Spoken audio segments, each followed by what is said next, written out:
Jesus. Glória a Deus. Seja bem-vindo, Jesus. Seja bem-vindo nessa noite.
Deus. Misturado com aleluia. Aleluia. Tem mistério no glória com aleluia, não tem, irmãos? Aleluia. Glória a Deus. Deus abençoe a vida da pastora, nosso ministério de louvor, a vida do nosso maestro Anderson, nosso baterista Jean. Deus continue abençoando grandemente no nome de Jesus. Queridos, eu vou fazer uma oração breve, vou ler um texto aqui breve falando sobre dízimos e ofertas, e você vai preparar para o teu dízimo, a tua oferta. Se você trouxe um dízimo, uma oferta para dar a Deus, ofertar na casa do Senhor, dízimo a gente devolve, né? A oferta a gente entrega também nas mãos do Deus Todo-Poderoso. Então, abra comigo no Evangelho de Lucas, capítulo de número 8. Vou ler um texto aqui, com os amados irmãos, Lucas 8. Se você puder abrir comigo, abra no Evangelho segundo escreveu o doutor Lucas, capítulo de número 8, versículo 1 em diante. Amém? Tem um carro aí buzinando, irmãos? Não é aqui não? Joia. Maravilha. Deus está neste lugar. Glória a O Deus. Espírito de Deus, Ele está aqui no nosso meio. Amém? Vamos ler, queridos. O tema desse capítulo 8 de Lucas diz assim: as mulheres que serviam a Jesus com os seus bens. As mulheres que serviam a Jesus com que a igreja? Com seus bens. Com seus bens. Diz assim, versículo 1. E aconteceu que depois disso, que andava de cidade em cidade e de aldeia em aldeia, pregando e anunciando o evangelho do reino de Deus, e os 12 iam com ele. Quem era que pregava de cidade em cidade e de aldeia em aldeia? E o Senhor Jesus de Nazaré. Ele anunciava, pregava o evangelho do reino de Deus de cidade em cidade e de aldeia em aldeia, anunciando o evangelho, a palavra de Deus, né, através de sinais, através de prodígios e através de maravilhas. E a Bíblia diz que os 12 iam com ele. Quem eram os 12? Os 12 discípulos.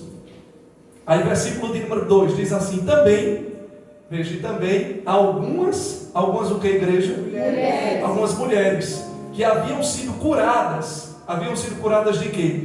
De espíritos malignos e de enfermidades. Veja, pessoas haviam sido curadas no físico e também no espírito, né, na alma, curadas de espíritos malignos e de enfermidades. Aí a Bíblia Sagrada diz assim: Maria, chamada Madalena, da qual saíram 7 demônios. Quantos demônios saíram de Maria? 7 demônios. E Joana, mulher de Cusa, procurador de Herodes, e Susana, e muitas outras que serviam com as suas fazendas. Que serviam com que, igreja? Fazendas é bens, haveres, não é propriedades. Veja, Jesus, ele era o Filho de Deus, mas a Bíblia Sagrada diz que ele andava com 12. Ele tinha que sustentar ele, e ele tinha que sustentar quantos? 12 discípulos, mas não eram apenas os 12 discípulos, eram também a família deles. Eles estavam na obra de Deus em tempo integral. Eles não trabalhavam em outro lugar, não tinham outro rendimento. Jesus mandou eles deixar de ser pescador e para seguir ele. Então Jesus, ele tinha que sustentar ele e tinha que sustentar os 12 discípulos e as 12 famílias. Então a Bíblia Sagrada diz que havia muitos patrocinadores, muitas pessoas que patrocinavam o ministério dele, patrocinavam a obra de Deus. Quem era que patrocinava? A Bíblia Sagrada diz muitas mulheres. Veja, parece que as mulheres têm um coração mais sensível, né? Para ofertar, para dizimar na obra de Deus, né? Porque a Bíblia diz que muitas mulheres serviam ao Senhor com os seus bens, com as suas fazendas, com os seus haveres. Elas receberam milagres, receberam cura, e querendo demonstrar gratidão que elas tinham pelo Senhor e também cumprir a palavra, né? Porque a Bíblia diz em Malaquias 3, versículo de número 10, ele diz: trazei todos o que? Os dízimos, no plural, né? E as ofertas à casa do tesouro, para que haja mantimento dentro da minha casa. E se eu não vos abrir as janelas dos céus, provai-me nisto, né? E se eu não vos abrir as janelas dos céus e derramar sobre vós uma bênção tal que dela vos advenha maior abastança, e por causa de vós eu hei de repreender o devorador, o migrador, o cortador e o destruidor. Tem gente, queridos, que nada dá na vida dele. Ele pode ganhar 100 mil reais. Uma pessoa que ganha 1.000 reais vive melhor muitas vezes do que aquela pessoa. É um devorador dentro de casa, quebra tudo, é uma destruição, porque não é fiel a Deus. Trazei todos os dízimos e as ofertas à casa do tesouro, para que haja mantimento dentro da minha casa. Depois provai-me nisto, e eu vou mostrar para vocês se eu não vou abrir as janelas dos céus sobre vocês. Queridos irmãos, agora olhem para mim. A Bíblia Sagrada diz que muitas mulheres, Maria Madalena, a mulher do procurador de Herodes, Susana e várias outras mulheres, elas chegavam e ofertavam no ministério do Senhor, sustentavam ele, sustentavam os discípulos, sustentavam as viagens missionárias, porque ele andava de cidade em cidade, de aldeia em aldeia. E eles não iam comer, não? Eles não iam comer. Né? Porque muitas vezes porque esse microfone aqui que eu estou falando foi comprado com dinheiro, a mesa de som foi comprada com dinheiro, o teclado foi comprado com dinheiro, né? Tudo que tem aqui, ar-condicionado, a cadeira, né? A internet, tudo é feito com quê? Com dinheiro. Deus, ele precisa de dinheiro? Não, mas a obra de Deus, ela precisa de dinheiro. Aqui a gente não recebe dinheiro da prefeitura, o governo do estado não manda, não é? Não manda não. E a igreja tem um papel muito importante na sociedade. A igreja liberta pessoas. O evangelho, a igreja não, o poder do evangelho, o poder do Senhor Jesus tem libertado as vidas. Então é questão de gratidão. Amém, queridos? A gente devolveu, o dízimo a gente não dá, a gente devolve. Oferta, você dá na casa de Deus. Então pegue na sua mão o seu dízimo, pegue na sua mão a sua oferta. Eu vou orar por você, vou pedir para Deus ele te abençoar a tua casa, abençoar a tua vida. Separe uma oferta para Deus, separe o teu dízimo, se você trouxe nessa noite. Separe uma oferta especial neste momento para o Deus Todo-Poderoso. Aleluia, louvado seja o nome do Senhor Jesus. Ele diz: lança o teu pão sobre as águas, e depois de muitos dias o acharás, e repartirás com 7 e ainda até com 8. Feche teus olhos e vamos orar. Presente a Deus. Pai querido, Pai amado, nessa mesma fé, nessa mesma visão desta noite, eu quero te apresentar a vida dos dizimistas, quero te apresentar a vida dos mantenedores, das patrocinadoras, dos patrocinadores da tua obra, da tua casa. Pai, eu quero lhe pedir que o Senhor abra os céus, abra as janelas dos céus sobre a vida dele, sobre a vida dela. Honre essa mulher, honre a vida desse homem, repreenda todo o mal, repreenda toda seta, repreenda o olho grande, repreenda a inveja, no nome de Jesus de Nazaré. Pai, eu profetizo que daqui, Pai, para outra quarta-feira, daqui a 7 dias, Pai, eles vão ter resposta e eles vão ser abençoados pelo poder da tua glória. Amém, queridos? Pode passar, meu diácono Jurandir, operadora Samara. Brevemente eu quero que você, que já está dizimando, ofertando, abra comigo no Evangelho, no livro de Isaías, livro do profeta messiânico Isaías. Você breve para a gente orar. A gente não pode passar muito horário. Já que horas? Esse relógio parece estar meio parado. 8h30? Meu Deus, 8h30, pastor. Vamos ligeiro para a gente terminar aqui, vocês não vão ficar bravos. Dá lugar. Olha, irmão, vamos dar lugar. Dá lugar. Isaías capítulo de número 10. Amém, queridos? Abra comigo o versículo de número 27. É o texto que nós vamos ler nessa noite. Isaías capítulo de número 10, versículo de número 27. Glória a Deus. Isaías 10, versículo 10, capítulo 10, versículo de número 27. Deus abençoe o dízimo da irmã Maria José Lourenço. Quem é a irmã Maria José Lourenço? A filha do diácono Paulo. Filha do diácono Paulo, amém.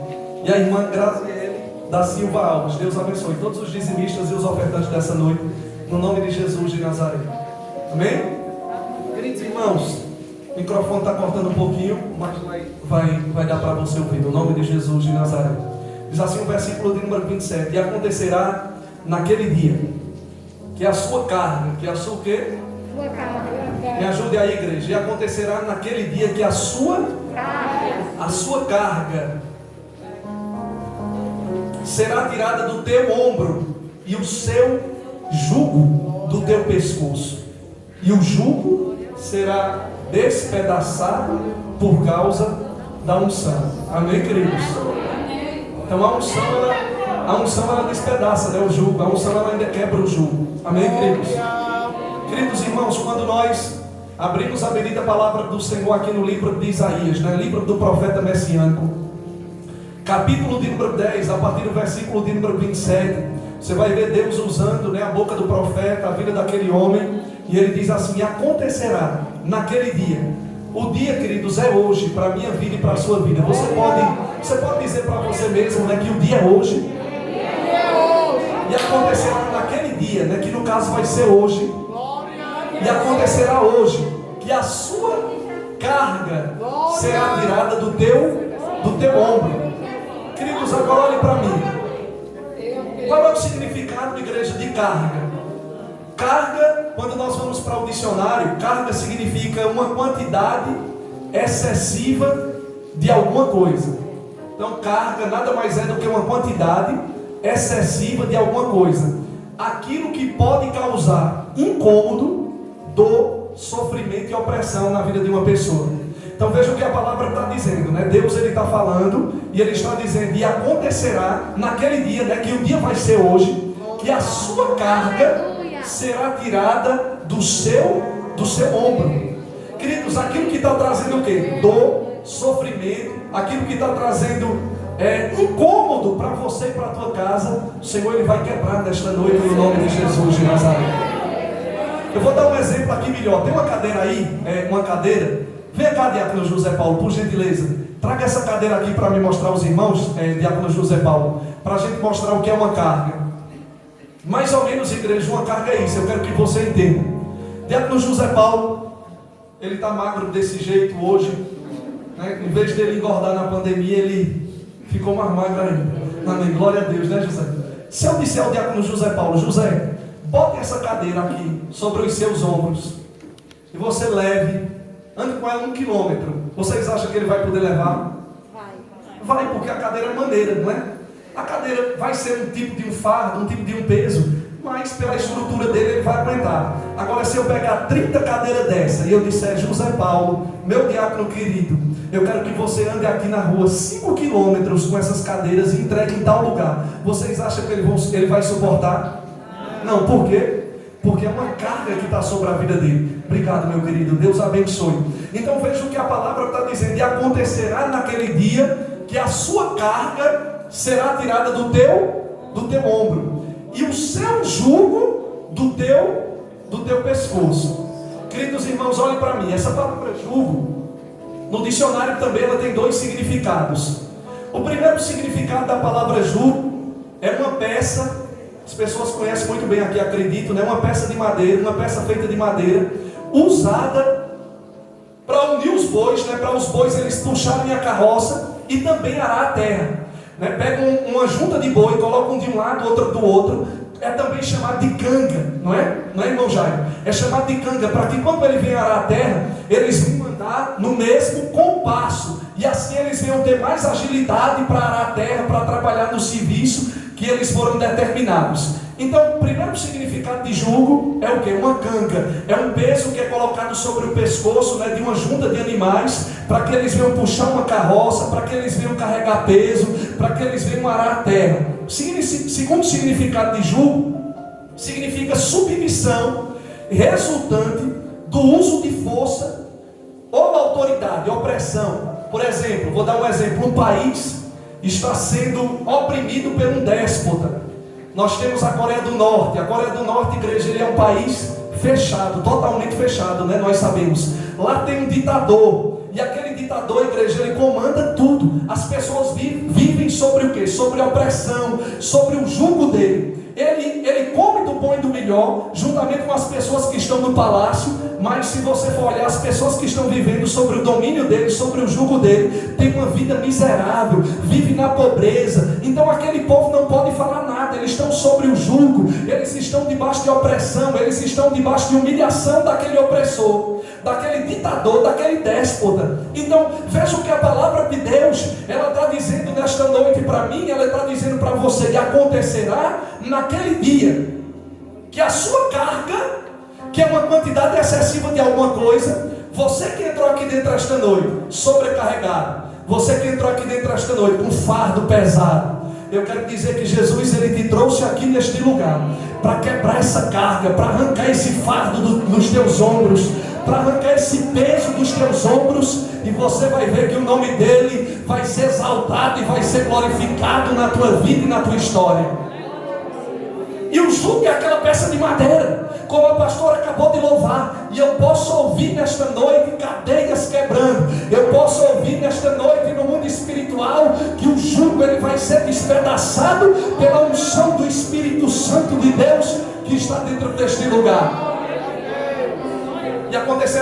dia que a sua carga será tirada do teu ombro e o seu jugo do teu pescoço. Aí ele diz o porquê da carga ser tirada do meu ombro. Ele diz o porquê do jugo ele ser despedaçado do meu pescoço. Ele diz, por causa da unção. Por causa de que, igreja? Por causa da unção. O que é unção? Unção é uma capacidade sobrenatural dada por Deus para uma pessoa. Quantas pessoas eu disse? Para uma pessoa realizar o que a maioria não consegue realizar. Isso é unção. Deus, ele veio, o Espírito de Deus, ele unge a vida de algumas pessoas, ele unge você, para quê? Para você realizar uma tarefa que uma multidão não conseguiria realizar sem unção. Por exemplo, a Bíblia Sagrada diz, quando nós abrimos o livro de Isaías, que é o capítulo de número 61, o versículo 1, ele diz assim, o Espírito do Senhor Jeová está sobre mim, porque me ungiu para pregar as boas novas aos pobres, enviou-me a restaurar os contritos, a proclamar liberdade aos cativos e abertura de prisão aos presos. Então veja, Jesus, ele foi ungido. Se a gente abrir o livro de Atos dos Apóstolos, o capítulo de número 10, o versículo de número 38, você vai ver ele dizer assim, como Deus ungiu a Jesus de Nazaré com Espírito Santo e com poder, o qual andou fazendo bem e curando a todos os oprimidos do diabo, porque Deus era com ele. Então veja, queridos, unção é uma capacidade sobrenatural dada por Deus. Deus, ele capacita a minha vida. Deus, ele capacita a tua vida. Não é através da tua força, não é através da tua sabedoria, não é através da tua inteligência, não é através do teu diploma, não é através do teu recurso, mas Deus, ele traz unção sobre a minha vida. Deus, ele traz unção sobre a sua vida, uma capacidade sobrenatural para você realizar o que a maioria não pode realizar. Por isso que você vê aquele bordão em muitas igrejas, e nós vemos muito, que diz assim, a unção, ela faz a diferença. Quem tem unção faz a diferença, porque aonde ele chega, a presença de Deus chega. Aonde ela chega, a presença de Deus ela chega. Aonde ela pisa, a presença de Deus ela pisa junto. O Senhor Espírito Santo, ele anda com ele, ele anda com ela, e a vida dele prospera, a vida dele progride, a vida dela dá certo, porque há uma capacidade, há uma unção sobre a vida daquela pessoa, sobre a vida daquele homem, daquela mulher. Você não vê, mas a unção ela está presente. E a unção, queridos, a unção, existem níveis de unção. A unção, por exemplo, a unção ela é transmissível. A unção ela pode ser impartida de uma pessoa para outra, ou de uma pessoa para várias pessoas. Em primeiro lugar, o primeiro nível da unção, nós podemos dizer, ela pode ser impartida, ela pode ser transferida. Segundo, a unção, ela é mensurável, que pode ser medida. Se você abrir o livro de 2 Reis, o capítulo de número 2, o versículo de número 9, as escrituras dizem que Eliseu andava com Elias. Elias, ele carregava a unção. Elias, ele carregava a presença de Deus. Elias, ele orava, caía fogo do céu. Elias, ele orava e ele pedia para o rio ele se abrir, o rio ele se abria. Elias, queridos, ele andava numa unção poderosa. Ele dizia, não vai chover, não vai chover. Não choveu durante 3 anos e 6 meses dentro de Israel. Ele dizia, vai chover, e chovia dentro de Israel. Elias, queridos, ele andava numa unção poderosa. E a Bíblia Sagrada diz que ele tinha um cooperador, ele tinha um moço, e o nome desse moço era Eliseu. E Elias disse, olha, está chegando meu tempo, eu vou subir aos céus. Deus, ele já falou comigo no redemoinho, fica-te aqui. Ele disse, não fico. Aonde meu pai, aonde o Senhor for, eu vou com o Senhor. E a Bíblia Sagrada diz que quando ele estava para atravessar, que ele atravessou o Rio Jordão, que ele feriu com a sua capa as águas do Rio Jordão, o Rio Jordão ele se abriu em uma banda para outra banda. Eles passaram naquele rio a seco, a pé enxuto. Quando eles chegaram do outro lado, a Bíblia Sagrada, ela vai nos dizer que Elias, ele vai olhar para Eliseu, né, o seu moço, e ele diz, Eliseu, pede-me o que tu queres que eu te dê, antes que eu seja tomado de ti. Eliseu olha para Elias e disse, meu pai, eu peço de que haja porção dobrada do teu Espírito sobre a minha vida. Eu quero a unção em dobro que está sobre a tua vida. Queridos, veja, ele sabia que Elias era um homem de Deus. Ele sabia que quando Elias orava, Deus ele assinava embaixo. Ele sabia que Elias ele andava debaixo de uma nuvem de glória. E ele disse: eu quero dobro da tua unção sobre a minha vida. Elias olha para ele, Adeus, e diz assim: você me pediu uma coisa dura, você me pediu uma coisa muito difícil. Porém, se tu me vires quando eu for tomar de ti, assim te fará. Se não me vires, não te fará. E você sabe que quando Elias e Eliseu eles estavam andando e caminhando um com o outro, depois que eles atravessaram o riacho do Jordão, e eles vão chegando, eles vão andando, caminhando em direção à terra de Jericó, a Bíblia diz que carros e cavalos de fogo, eles separaram Elias de Eliseu, e Elias ele subiu aos céus através de um redemoinho. E Eliseu clamou: meu pai, carros e cavalos de Israel e os seus cavaleiros. Mas quando ele olhou, ele viu a capa de Elias. Elias deixou a capa, Elias deixou o manto, Elias ele deixou a autoridade para a vida de Eliseu. E a Bíblia diz que Eliseu ele pegou a capa de Elias e ele vai voltar para o Rio Jordão. Quando ele chega diante do Rio Jordão ele já estava fechado. E aí ele olhou e ele pegou a capa, dobrou e ele feriu e disse: aonde está o Deus do meu pai Elias? Quando ele feriu, as águas do Jordão se abriram de novo. A unção que estava sobre a vida de Elias veio sobre a vida do seu filho na fé, veio sobre a vida de Eliseu. E a Bíblia Sagrada diz que a porção foi dobrada, porque se Elias operou 7 milagres, a Bíblia Sagrada diz que